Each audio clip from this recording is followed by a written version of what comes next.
next point in relation to speaking, I strongly suggest in terms of speaking is to, when you experience a point build up inside you, obviously it's already manifested consequence, meaning you've allowed the point to build up inside of you in the first place, wherein you start realizing that you are there's little points within your world and your reality that's kind of setting you off into mini explosive rants, exerting your compounded, built up energetic reactions within yourself out on others, which obviously indicate that you didn't face or work with a point within your past in the moment that it came up within you, but allowed yourself to suppress it, and in that suppression manifested it into a bubble of time wherein it keeps on looping inside yourself, experiencing it in essence over and over and over again as a memory, and in that looping over and over again it builds up a charge, and then in that charge it layers into your body when it gets to a point where it has to be released. So when it gets to a point where you feel physically there's something like a storm brewing inside you, I strongly suggest speaking it out for yourself or writing it out for yourself. Do not accept or allow yourself to go to the point of exerting it out onto others, to a point of where you act in energy. Guys, that's where you become, in a way, unpredictable, because you're giving yourself over to a total mind consciousness system, which you don't even know what's really happening or going on in there in the detail of how it is that you're actually existing as who you are as the conscious, subconscious, and unconscious mind. So take that directive responsibility for yourself and speak it out or write it out. As we've mentioned in interviews before, but the point that I actually want to discuss here is with regards to being watchful of where it so happens that you release, or where the point kind of opens up or release when you're, for example, with a stranger, meaning that there is a moment in your reality where a person, a stranger, for example, would just ask you a particular question or say a particular thing, and then all of a sudden this rush of energy consumes you, and it's an absolute overflow of emotions and feelings, and you go into an absolute collapse of crying. Now, what you're facing here, or what's happening here, is indication of where you've accepted and allowed yourself to have a point accumulate within and as you, to the extent where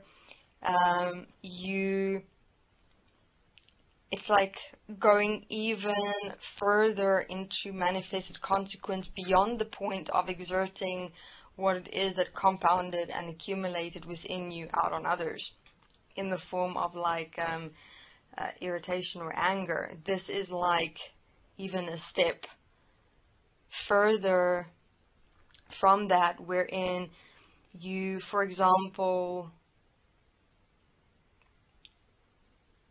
couldn't find the point where you accepted and allowed yourself the accumulation of this reaction within you that kind of burst out with a stranger, and you realized that you couldn't direct it towards anyone else in your world, in your reality, because you understood, realized, and saw the point that it's not about anyone or anything else in your world, your reality, it's about you. And then instead of facing the point through speaking about it with yourself, through writing it, through applying self-forgiveness, through directing it, you still let it compound inside you. You didn't direct it, and then suddenly here with a stranger it starts coming out in this expressive emotional feeling storm of crying, where the energy just got to a point of absoluteness and it had to be released But this is not a release from a perspective of a self-directed release. This is simply a release in relation to the energy that manifested a bubble that had to be burst. However, what you have to consider within this, when this happens, is a point of subtle deception and self-dishonesty from the perspective where you are actually with a stranger. It's not like this point happened automatically, meaning unconsciously you actually deliberately released the energetic, compounded, manifested experience within you with this person, because everyone else within your world and your reality, you actually in fact connected this experience within yourself towards, and you felt that you were trapped or stuck within your world and your reality with everyone else in your world and your reality, and that you couldn't speak about it or face it within yourself or your world and your reality. You had to release it with a complete stranger. So from that perspective, it's a point of subtle deception or self-dishonesty, because you're making the statement, because you're making a statement that everyone else in your world and your reality is actually to blame or responsible for the experience that built up inside you, and that you needed or that you created thus a belief, idea, perception that you needed someone else to be there for you and with you to understand what it is that you're going through. I mean, that's in essence what you're asking for through releasing a vulnerable, intimate point within yourself with a complete stranger. And thus also, in essence, asking from the stranger to validate and justify your experience within yourself as being okay. So the whole dynamic of what it is that you're accepting and allowing in that moment is deception and dishonesty, from the perspective that you are wanting to justify a point that you accept and allowed within yourself to suppress, instead of actually facing it within your world and your reality as it exists. So be very watchful of such points where you actually unconsciously, deliberately create or manifest a point where you explode or release a storm of emotion, feeling, energy with a stranger and start crying, wherein you're actually hiding from yourself within the people that you know that's in your actual world and your reality. But you don't want to face yourself there, because that means you have to be self-honest there and actually face the truth that it is you that is responsible for what you're experiencing inside yourself. But then you'll cry or release yourself with and as a complete stranger, whereas within that you're actually hiding points that you don't want to see and face within yourself, in fact, and thus wanting to actually hold on to points of self-definition as personality of mind. Therefore, we suggest speaking points within yourself in your reality and face yourself in your world and your reality. Just a point of subtle deception and self-dishonesty that can accumulate within yourself when you do not face yourself as what you're experiencing within yourself in your world and your reality, and realize that it is you that is self-responsible. And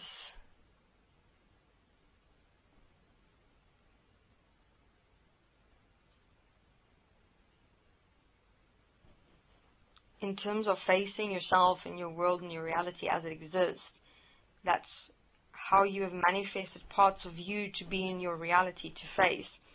Like a complete stranger is like a back door, a secret that you have manifested within yourself that you're attempting or trying to keep hidden or held on to within yourself. Because remember, as we said, in terms of when facing yourself within yourself, in your world and your reality, it's first facing your world, the my world, the self point. And in that, for a moment, from a certain perspective, you are walking in a bubble wherein you're facing your my space within and without. To be able to break through that bubble to be able to stand equal and one with yourself as all parts of yourself within existence. So within that bubble, you've created and manifested your whole mind consciousness system for you, which is all your primary relationships. That's within your world and your reality. People that you've walked with for a while. Each part and each being play a point as part of you as a manifested personality that you require facing. A complete stranger that you have not seen throughout your life, that's suddenly there, that you're releasing yourself with, that is in fact an intimate, vulnerable point, obviously indicating that point of self-dishonesty and deception, wherein that being has not yet played a significant role in relation to the facing of you in your world and your reality. And thus from that perspective, you have to question that point where you suddenly just had a release without you being the directive principle of that release. So when something just happened, like this release with a stranger, you've got to investigate it, because it's a moment that happened without you directing it. So what directed it? Obviously, in terms of crying, for example, the same point. When you cry, in terms of it being a release, it's like a decision you make within yourself, wherein you actually make a decision to go and cry. And when you cry, you in that crying release, and you breathe in the crying. You breathe, and as you cry, you release. Like through the tears, you pull everything within yourself into your eyes, into your tears, and as your tears flow out of you, that which you experience within yourself flow out of you at the same time until you're empty. So be careful in terms of when you decide to cry, to release a point, that it doesn't become a cry wherein you cry within the energy as energy and simply re-cry the point, meaning recreate the point within yourself, which is indicated by, for example, where you cry, and as you're crying, there's thoughts coming up within you, and the more the thoughts come, the more the crying starts. That's where you recry as recreate the point that you're actually wanting to release within yourself through self-directive crying. Self-directive crying is where you literally pull a point within yourself as an experience, you pull it out, and you push it into your tears, and as you cry it out. There's no recreation where you feel the crying is becoming more and more and more. It should actually empty you out. So you cry and you empty it out, you push it out within and as the crying. Because also with, for example, the point with